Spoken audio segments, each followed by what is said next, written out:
अच्छा राजा जी, ये बताइए ना, मेरा होठ कैसा लग रहा है? तो हर होठ लगे जाए हाय हाय हाय मोना पर खाली टिसु कुटू लाइकी मेरे मन से हुई न शादी, राज की बात बताना है।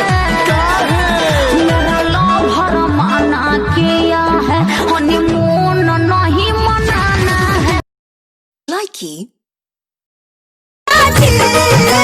चढ़ल जवानी में सुनला एही समैया में राजा जी माचा मारे हमरा संगे चला भैया में।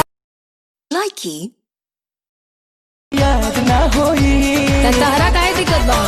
वैसे दादा कोनो लड़की तो याद ना होगी।